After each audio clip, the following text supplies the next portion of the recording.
Welcome to the RD Squeeze. I'm Nikki. And I'm Emily. And we're two dietitian besties here to squeeze out the misinformation around health and nutrition. Hey.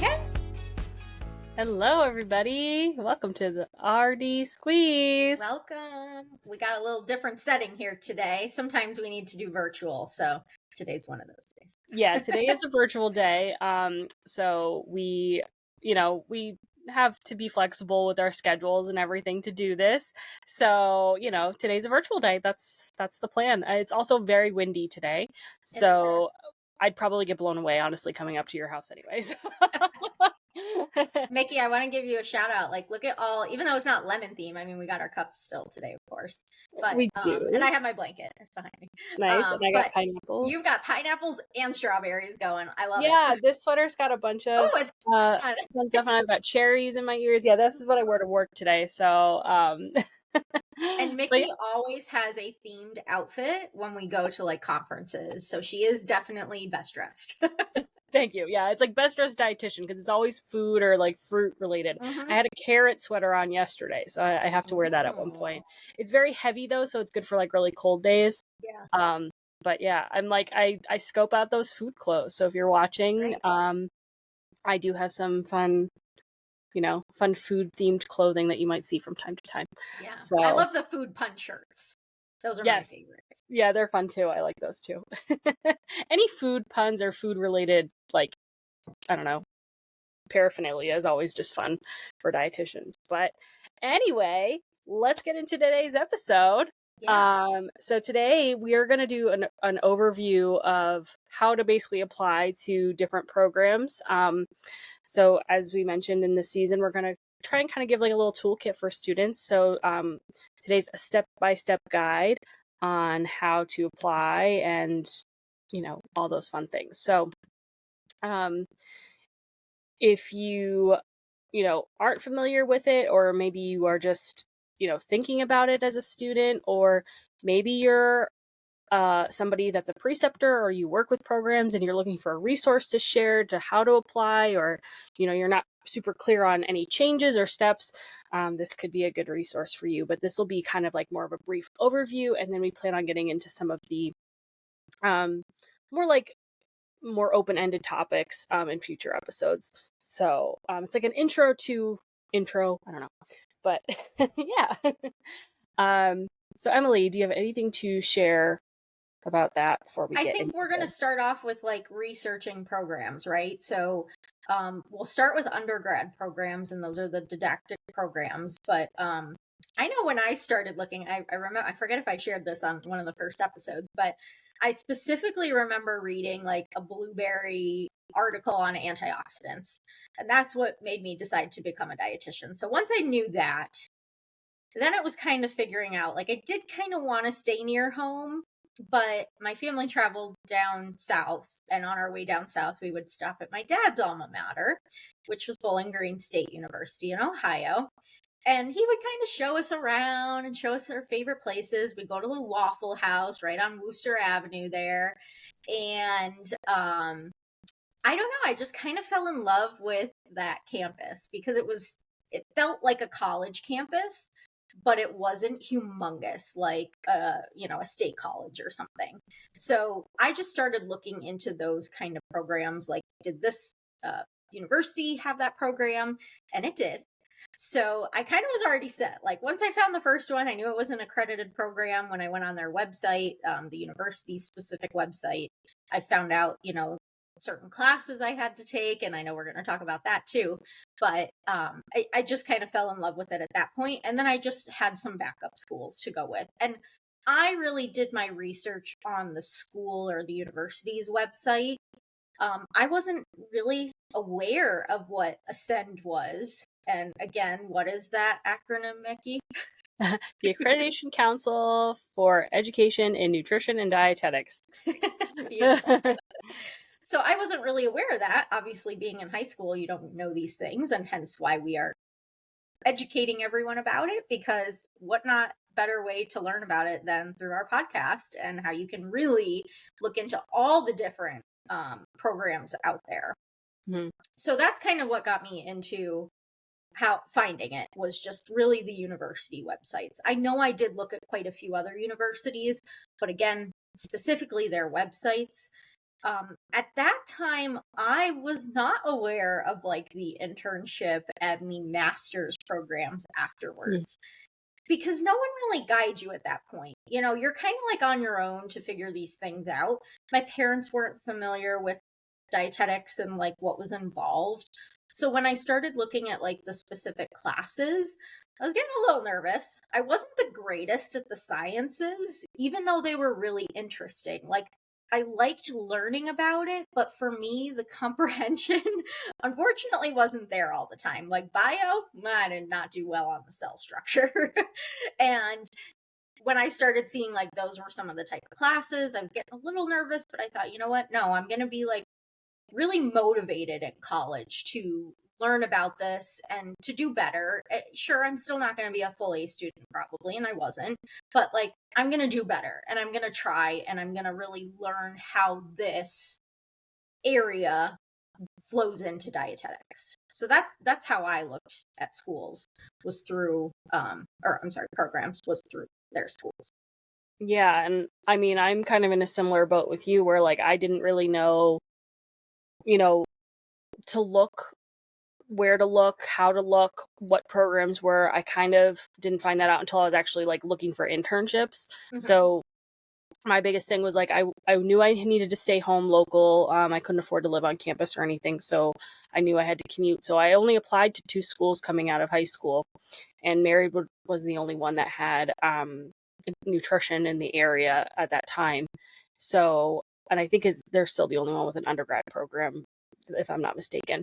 So, with that said, like I was like, oh, like, you know, I had interest because I had interest in food, but I didn't want to be like going into culinary arts or anything because I didn't want to be like a chef and have all like those weird hours and stuff. So, like, I just really enjoyed food, and that's how I kind of applied. And, you know, I think we kind of talked about that in our first episode, like just our background. But I was in the same boat. Like, I just thought, oh, I'll get my bachelor's, I become a dietitian. And it's like, no, you have to do an internship now. And then now there's the master's requirement. So that changed Mm-hmm. programs too, you know, and how they function. But so nobody really knows how that all works until it's too late, kind of, because, you know, Mm-hmm. some people would have been like, well, if I had known that, maybe I wouldn't have done it. And I think that does happen with some students. They're like, oh, I didn't know I had to do like 2 extra years of school or 3 extra years of school. I'm going to go do something else. So Mm-hmm. that's why I think it's important for, you know, students to understand that process. But what's nice is like the Ascend website does have a directory if you're looking for specific program types. So in terms of like if you're looking for a DPD program, which we talked about in 2 episodes ago, didactic program in dietetics, I remembered this time. Um, and that would give you a verification statement. And a lot of programs do look for a DPD verification statement. DIs look for that. Coordinated programs usually give that to you. So that's important in that bachelor's era of your life. And then some programs like the new graduate programs that they're calling them, or future education model as previously known, um, they don't require DPD verification statement, so you can get a bachelor's in anything. So you don't necessarily need a bachelor's anymore to go into dietetics. With that said, that's going to help you kind of narrow down what kind of programs to look for. So if you're already pursuing a bachelor's, maybe you're a second career person, you have a bachelor's already, maybe you're already pursuing a master's, whatever, that's going to help you kind of determine what you need to be looking at. And we did talk about the different program types in the last episode, I believe. So with that said, that's going to help you narrow it down. So Ascend has a website that you can search by program type. You can search by its the state. So if you want to stay local in your state, if you want to travel to a different state, or maybe you want to do a distance option, you can narrow it down by that as well. And then obviously you're going to go to their websites, right, and look to see what their, you know, specialization is, or maybe what kind of classes they take, how many credits, what's the curriculum, because some curriculum, you know, there might be classes that you have no interest in taking, or a specialization that you have no interest in whatsoever. So you're going to want to narrow it down a little bit Yeah, in like terms some of, of them are really food service focused and food service management focused. So knowing if that's an area you want to go into, knowing if clinical and like acute care is more what you want to go into, definitely seeing if those types of classes are the focus, and making sure that you're kind of cutting out the ones, weeding out the ones that aren't really the fit for you. Exactly. Yep. So another thing to consider too is, we mentioned this, I think, in another episode before, that back when we did our internships, it was very competitive. So there were program fees to apply, and there were a lot of fees to, get admitted, and you had to pay a fee for DICUS, which we'll get into in a second. You had to pay for a fee to apply to graduate school or like undergrad or whatever.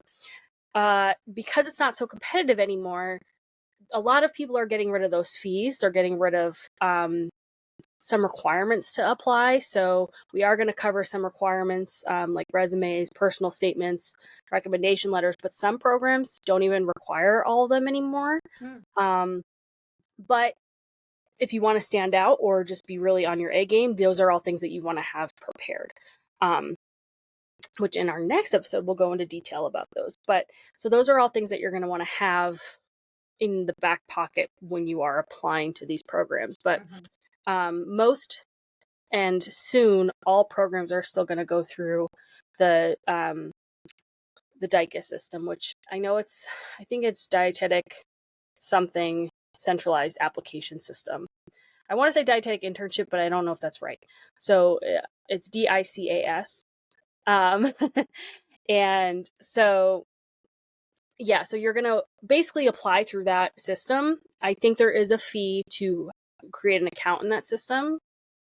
And then there's all the programs out there typically that accept applications through that system to apply to. So you can select the programs and like tailor each application to the program. They use that. It used to be very similar to like medical school matching, where we also then had a match system, where you would kind of rank applicants and you'd rank schools and then like you would match. It was a horrible system. Anxiety to the max there. Yeah, and then sometimes if you didn't get matched, the first time, they did a second round, which was like a nightmare for program directors, because basically you would just be interviewing or like just going through so many applications. That has all changed now because that competitiveness has gone away, and the match is kind of useless at this point because they're just like, there's so many programs out there that, and so many, well, not so many students, but students are applying to the programs. They kind of have the say of where they want to go, essentially. So programs are again fighting more for the student applications. So what's the point in matching, because they're going to pick where they want to go anyway. Right. So DICAS, or I called it DICAS, tomato, tomato. Dietetic Inclusive Centralized Application Services. Interesting. I don't think it always stood for inclusive.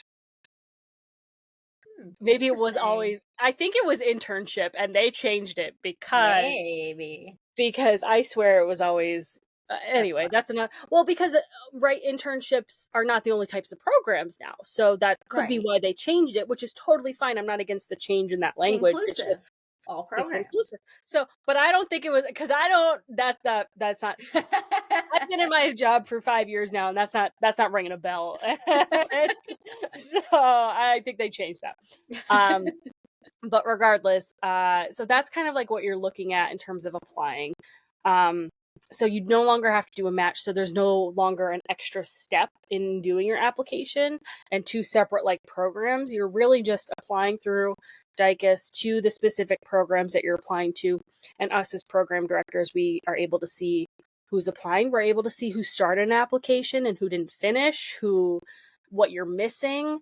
So there's a lot of to the schools then, because if you're not filling your slots and whatnot, or admission rates, you can reach out to them and say, hey, how can I help you? I want you to be my student. So how can we help make sure you finish your application?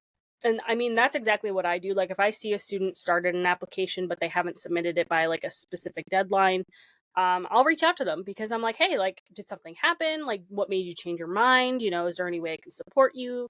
And sometimes it's like, oh, I'm missing a recommendation letter. Like this person didn't submit it on time or whatever. So we can work with you on that level. Now, if it's just like, I decided not to apply anymore, it's like, okay, well, I'll see myself out. Like, it's just, that happens too. Sometimes, students start and they change their minds, but we have all that information. We can see your contact information when you create an account and you start applying.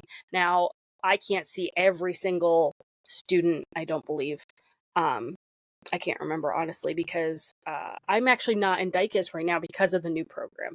So I can't say for certain, but I'm trying to refresh my memory from when I was in DICUS. And that's because we're not officially approved yet. So once we get approved, we'll be able to be in DICUS. But there's also some specific deadlines, and those are going to change a little bit. But it used to always be, you apply in like December. You start hearing, like, it depends on when their deadline is and when they're admitting for, and then some are due in like February. So, they would look for applications due by February. People would interview. And then the first round match would happen around, I want to say April, and then second round match would happen after that. So all the unmatched applications would go out, and you'd basically scramble to fill all your slots, which was like so stupid because it's like, it's just like the whole first round, like, you go through like this whole process and you're really vetting these students, and then the second round is like, I'll take whoever, kind of like, it's chaos. Right. And so that's not how we want it to be anymore. I did like second round match though, because it did expose students to our program who had never heard of Marywood before. So the smaller programs, I feel like, did benefit from that a little bit. So like if they hadn't heard from you or had heard about you, like, I've gotten students from a variety of different states and they're like, I never heard of Marywood until now. So, that was always good for smaller programs. But regardless, that's kind of how that works. So then eventually, you'll apply through that program. Sometimes they'll also make you apply through either their graduate school or just like their school application. Again, schools are eliminating fees and like kind of if needing to upload a personal statement or a recommendation letter. So it is going to depend on the program itself, and the school itself.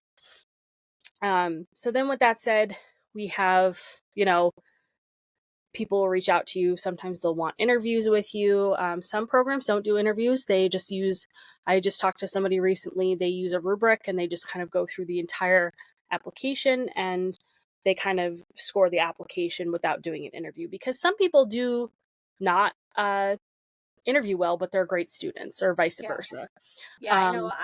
My school at that point, because actually it was either the year after my internship or the following year when I was a grad assistant, but I was actually involved with my then internship director with picking students and scoring them. And I wasn't a fan of the scoring sheet. It was a little too basic for me.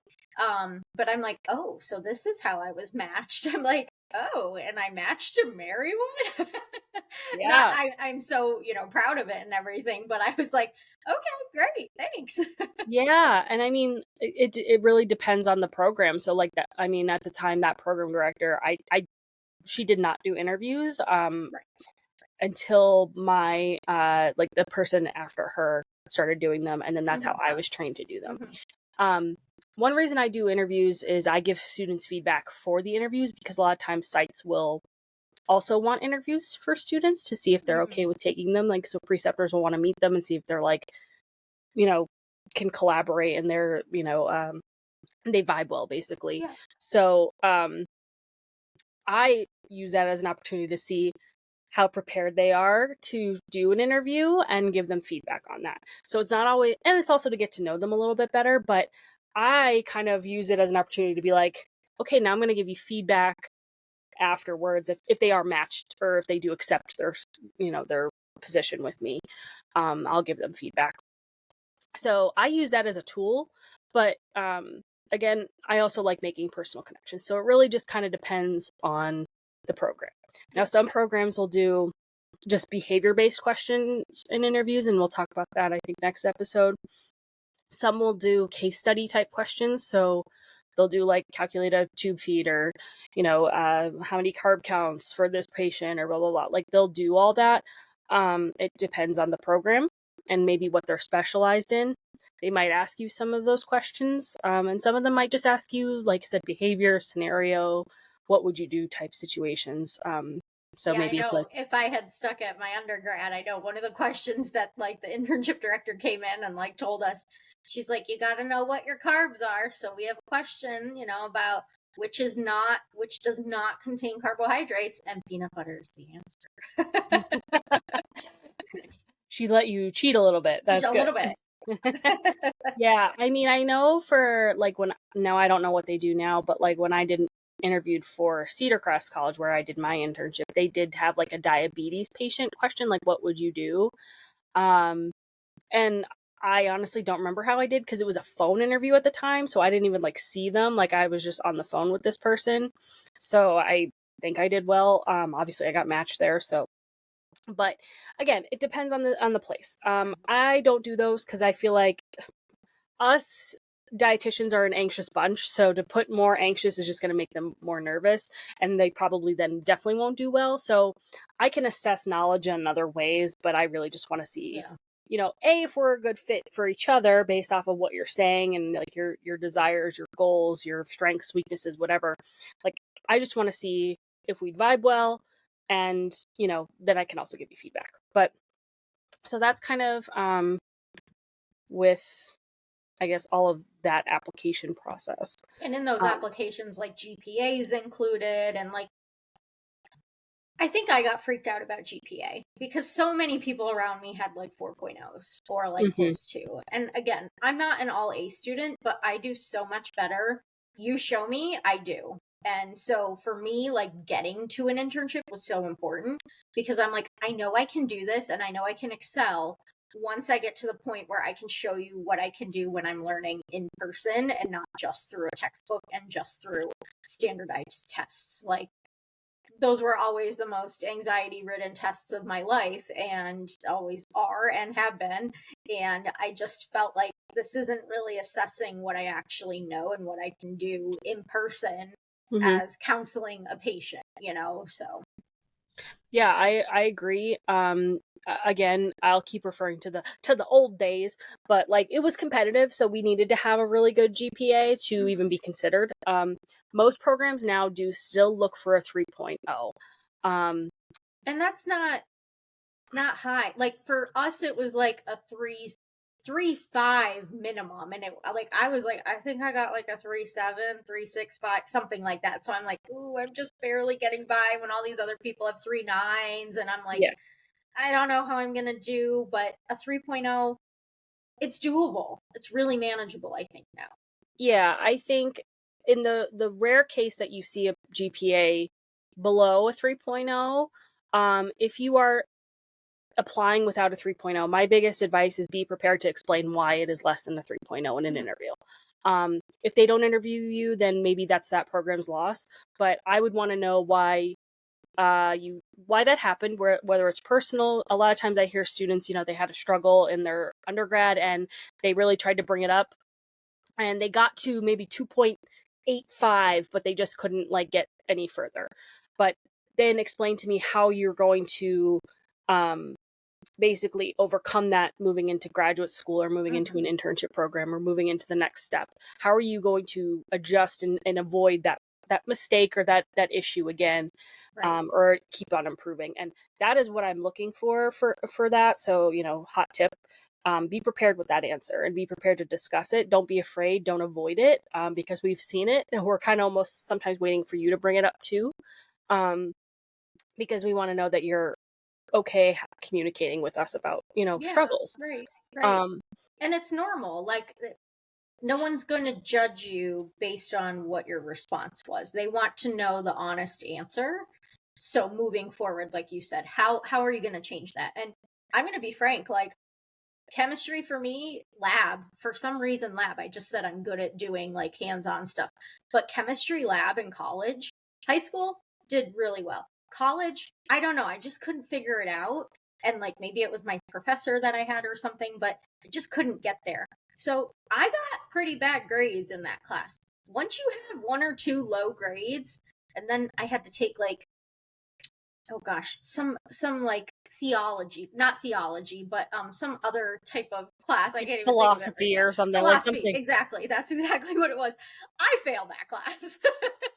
So like once you have like one low grade, like it puts a dent in things. So for Mhm, me, that was kind of what dented my GPA, was like some of those freshman year classes that like really had to take but didn't have an interest in, were not nutrition related.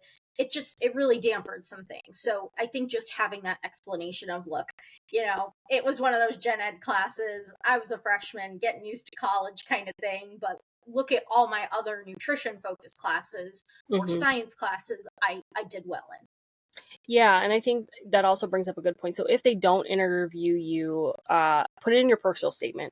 Like, use it as like, a struggle you overcame in your personal statement, because then Yeah. again, it's addressed and we understand where you're coming from. Now, there are some students out there who just do poorly, and they may do poorly because they partied too much or whatever. And unfortunately, that's the stuff that we're kind of looking for you. And people are going to lie, right? So you kind of have to get an understanding, and you also take a risk of potentially taking those students. Yeah.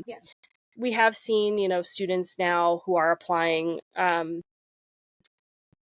Obviously, we'll talk about this infamous phrase in a future episode, the RD exam pass rate and how that's changed. And, I think some of that does contribute to maybe COVID, the lower GPA requirements, but that's all, speculation. I can't say for sure, but sometimes that happens. And it's also because we're taking students that maybe weren't super prepared. And with that said, I mean, if you're in a DPD verification statement type program or DPD program, you're definitely going to have a more solid knowledge base going into an internship if you're just focusing on nutrition.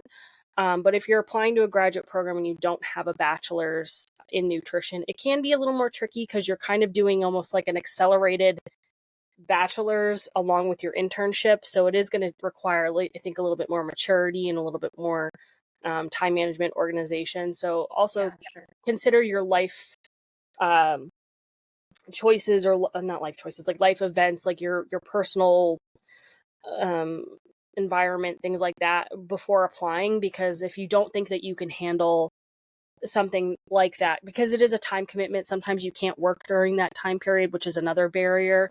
Mm-hmm. I think more programs are trying to become more flexible, so that's something you can look at. And when you're looking for programs, if they do allow you to work or not, if you do need to work, like example, like a single mom that's doing a second career or something, like, and you need to work full time, you might want to look for a specific program. There are Yeah. programs out there too that have stipends and or do pay. Some of them contract you to work for them for a few years before you can leave, so if you're doing your internship or whatever through them, you are contracted and obligated to work for them for a while. Mm-hmm.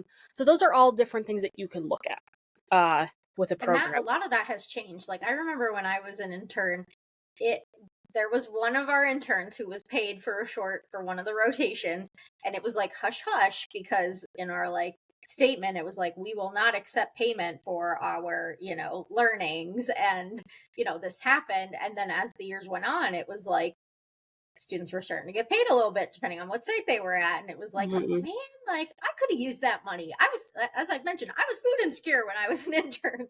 So Yeah. like having some extra money, even if it was just minimum wage, would have helped me a lot. Yeah, and I do think that there are scholarships and like grants and things like that too. You Mm-hmm. can look at applying for. You can ask the programs, do you have scholarships or graduate assistantships or anything like that to help supplement, the tuition? Which again, tuition is going to be something that you're going to want to look at, because depending on your financial state, you might only be able to afford certain programs. Some are really expensive, some are pretty cheap. So that's another thing that you want to Mm-hmm. consider when you're looking for programs. Yeah. Um, and then some are just like a blanket fee. So like a lot of DIs that are not through universities or colleges, they might just be like a one-time fee. Whereas, a college or university, you're going to pay per credit. So if you're getting a master's and a DI at the same time, or just the graduate program, you're going to pay sometimes $800 per credit or something like that. Yeah. Um, So with that said, other items to have in place before you start applying are make sure you have transcripts available. So if you've already graduated, make sure that you have your official transcripts either on file or you have to send them to the program director or the program or the school.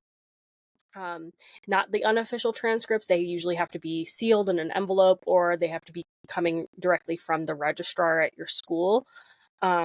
So a lot of times students will be like, well, here's my transcript. And it's like, it's unofficial. And I'm like, well, I can't take that. You need to send me the official one. Or if you haven't graduated yet and you're applying and your degree's in progress, you might have to apply with it's in progress and then again send your transcripts once your degree is awarded.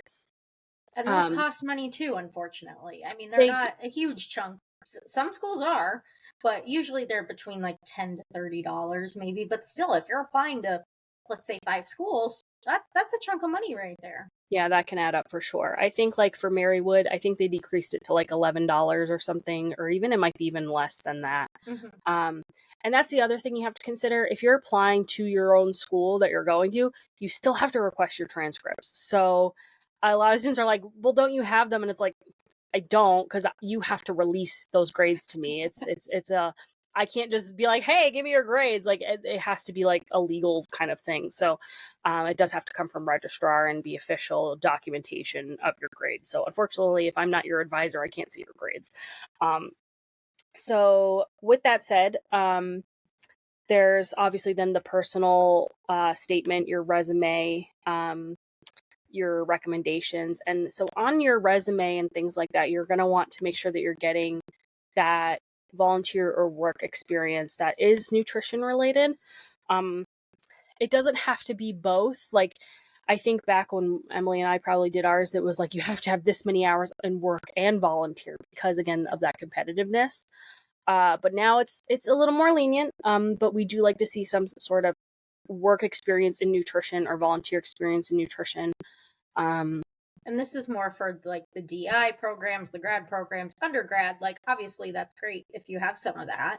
I know like I worked at a farmer's market for my high school job, and sure, that was kind of, food and nutrition related. So maybe if you're a high schooler thinking about how can I work in an area that's similar to that, maybe you work at a nursing home in the kitchen, maybe you work at a fast food restaurant, those types of things, get that experience on the food service management side, which a lot of people don't enjoy, but that's when you get it, is when you're not yet in the career.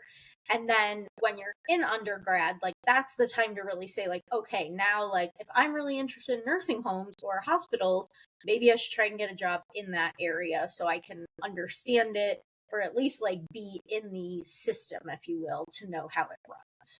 Yeah, exactly. I was in the same boat. I worked in food service for pretty much all of my jobs leading up to becoming a dietitian. And that's where I took most of my experience. I did do some volunteer work and things like that. Like I volunteered at a hospice center and cooked meals and things like that. So there are different things that you can do to get experience. And if you're looking for opportunities, I think any community centers, like senior centers, are always looking for cooking demos or just somebody to do like a nutrition lesson or something. Food banks, food banks. Kitchens that do like your Meals on Wheels kitchens, they're always looking for people. So even those just are jobs that those are all volunteer jobs, so for the most part. So definitely an area to get some experience in and add those on your resume.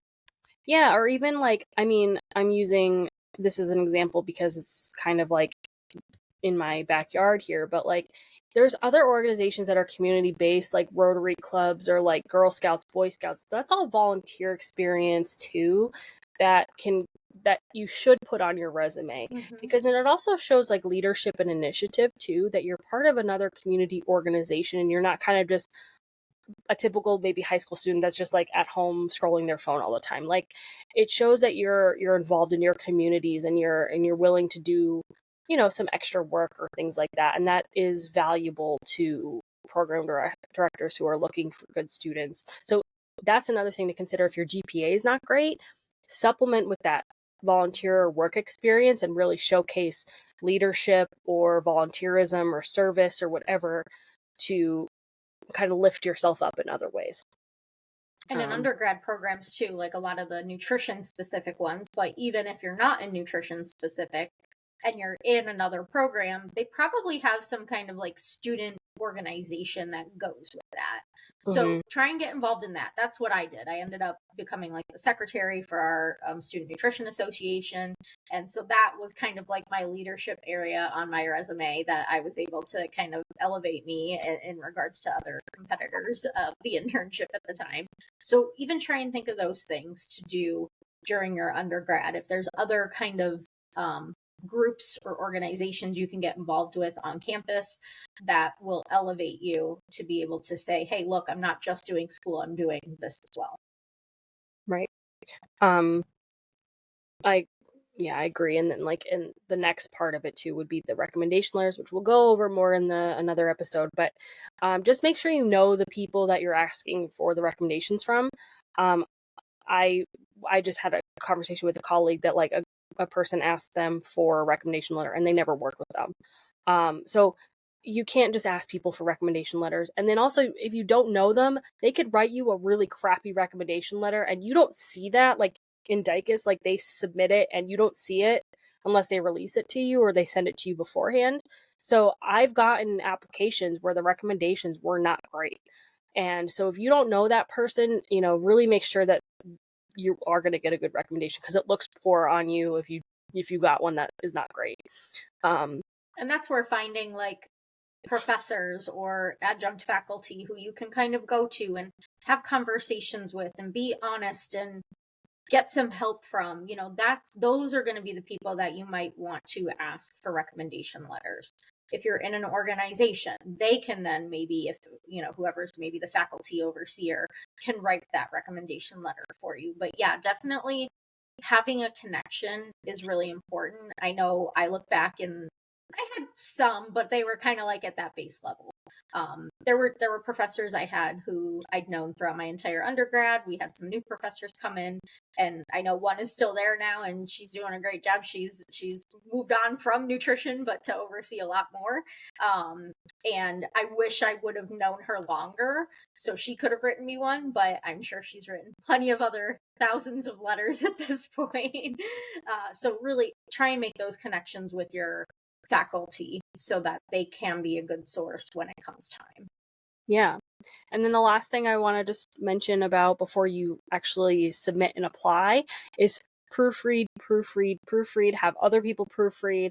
And I understand that sometimes grammar is something that's not always taught well in other schools, and sometimes education level depends on where you grow up or where you're at. So we do take that with a grain of salt. But if you can go to if you're in undergrad, go to your writing center and have them look over things. Have a faculty member. If you're in high school, have your teachers or even your parents, guardians, whatever, have them just look at everything before you submit stuff, because those typos, especially if they're like grammatical, it could affect your ranking or the perception of from a program director on you.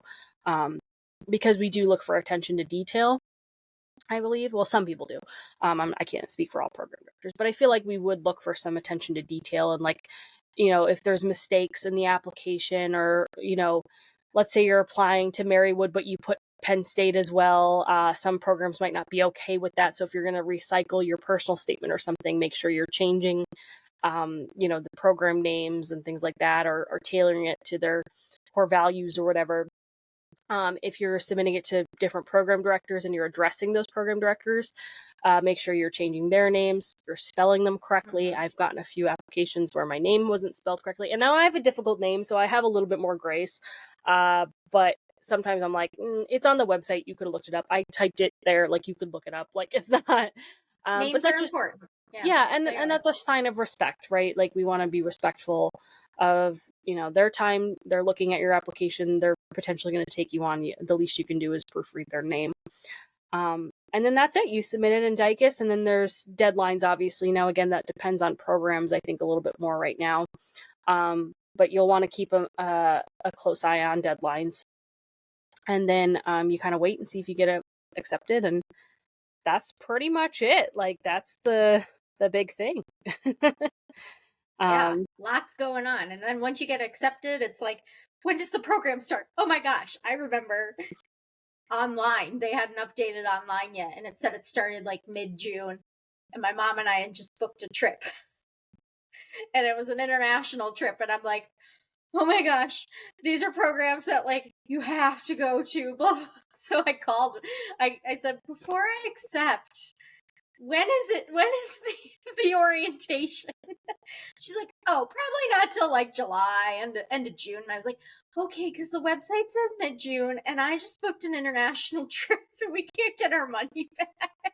She's like, oh no, you'll be fine, don't worry. And I'm like, okay, I accept. yeah, and I mean, maybe that's something to consider, that when you're in those deadlines, like, be mindful of those things. Like, maybe don't book like a super important trip or like your wedding or something. Because I've had that happen. I've had students be like, I'm getting married in like 3 weeks into our internship program. What do I do? And I'm like, maybe you shouldn't have, planned your wedding that week, but okay, whatever. Like, I digress. But yeah, so just be mindful of those things, and only take on what you can handle in terms of what that looks like. But I mean, I'm glad that you were able to go on your vacation.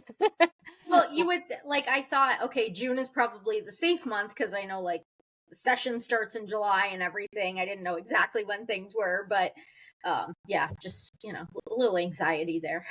Yeah. And then, so obviously, then once you get accepted, it also depends on, again, if you apply through Dicus, and then if you apply through the graduate school or the undergraduate school or whatever, you'll hear maybe back 2 different acceptances.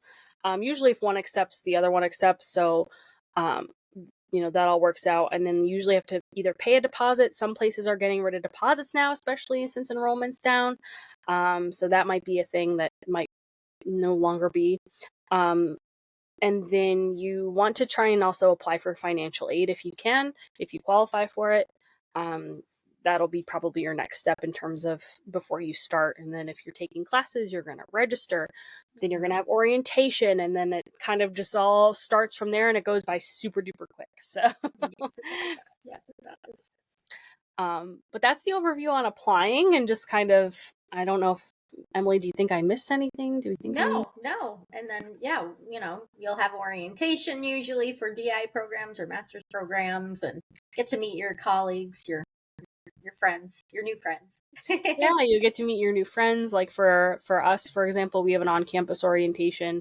It's about a week long. We do a bunch of different skills practice, but we make everybody come on campus. So I've had students from Hawaii, Texas, California, all over the place come for that week. And then some even family members come in for the last day because we do like a little ceremony and stuff. So it's like a really nice way to bond with your cohort, and like, some of you already might be bonded, but it really is a way for you all to get to know each other. So that's always fun if they do have an orientation. Some just do virtual orientations now. Like, I know a few programs that they just do it virtually, and that's fine too. I mean, whatever works for that program. And then some people kind of are just like, we'll have like a workshop day or something, or they do like a workshop before each rotation or something. It really just depends. Some might not even have an orientation. They might just be like, here's your stuff, go forth and prosper. Like, I don't know.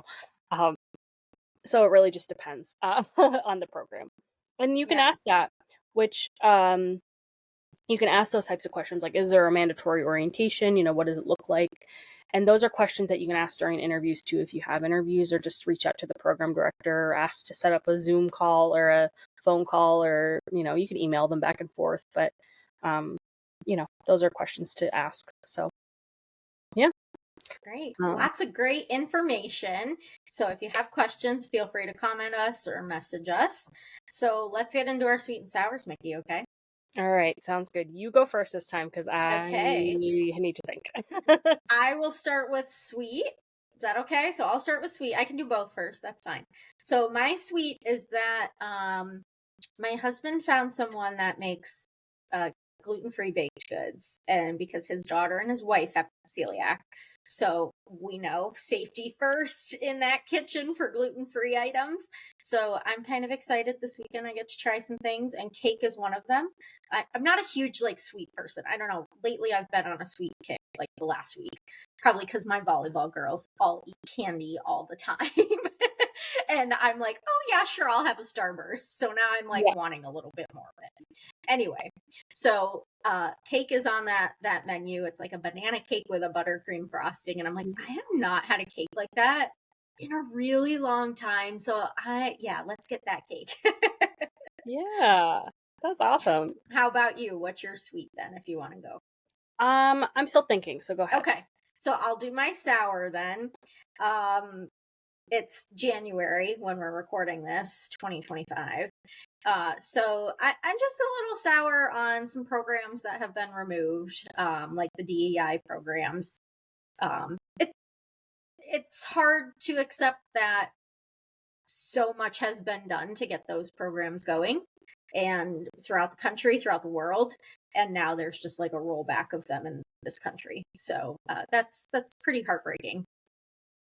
Yeah. Yeah, I agree with you. I mean, we're trying not to make this like super political, I think, but we're definitely on the forefront of seeing the effects of new administration and how that changes our government and how that changes programs and accessibility and resources and allocation of resources. And it is affecting a lot of people. So I guess that might be my sour as well. I think, I mean, I've also had a really tiring couple weeks. I was sick for a little while and I had the flu, which was not fun. And then I've just kind of been catching up. So I've been really stressed and trying to book everything all at once. And I've had like something every night the past couple weeks. So I'm tired. I'm tired as heck. But in terms of that, I do agree. I'm a little upset about that. I am always hopeful for things to improve and that I never want to see anybody fail because it's a failure of all of us in terms of that type of leadership. But I do think we are seeing repercussions of what that looks like and how misinformation and disinformation can really, it's a butterfly effect. It's really affecting so many things. Like, I mean, I'm not going to talk about what we talked about before this call, but we did have a full conversation because we're both, that's on our mind. And we just had a full conversation of like how that's affecting just our jobs, our everyday lives, the people we know. So it's just unfortunate that this is the situation we're in. And I hope it gets better. Yes, we will hope. Like you said, we will work hard, we will stay positive, and again, hope for no failure. Yeah, and I did think of my sweet. So we'll end on our sweet now. I am looking forward to Friday. So this is, as Emily said, I think we're in the last week of January. Sometimes we record ahead of time because our schedules are wild and things happen. So we try and get things a little bit ahead of schedule in case anything ever happens. But we are in January, and Friday we are having a NEPAN, so Northeast Pennsylvania Academy of Nutrition and Dietetics regional meetup. And we're doing Cup of Paint, and we're going to paint and maybe drink some wine or just hang out. And I'm just really excited to see some of my friends that I haven't seen in a while. Yeah. And just be creative and just relax and have fun. So I am looking forward to that. I'm excited. And who knows, maybe we'll post our signs that we made at that sign or something. Yeah. Or maybe we'll do some recordings. Maybe we'll do some social media. I don't know. We'll come up with something. I think we'll go live. We'll go live for a little bit. Ooh, okay, all right. And this time I'll be there, so that'll be fun. So you'll hear this after we go live. Sorry about that. But I'll be bringing the snacks, Mickey, so just so yeah, I know. I have to do that. I have to get something, I think. We'll talk about that after. Yes. But yeah, so I'm excited about that. But yeah, so that's our sweet and sours for this week. So thank you all for joining us. We'll close it out here and look forward to the next topic, which we're going to talk about resumes, cover letters, and personal statements. Oh my. Yes, that's a play on the Wizard of Oz and Lions and Tigers and Bears. I know my creative juices and my creative titles are coming. They're getting funny, but here we are. I love them. Yeah, but yeah, so we're going to cover that. That's why we mentioned, we didn't go into super big detail about those this episode, but tune into next episode. They're always freshly squeezed on Sundays. And yeah, we'll see you next time on the RD Squeeze. Bye. Bye, everyone. Be sure to follow us on Spotify, YouTube, and Instagram. We will always take topics you want to hear about, so message us for any topics you want to see covered on the RD Squeeze. Don't forget, it's Dietitian with a T. We'll see you next time on the RD Squeeze.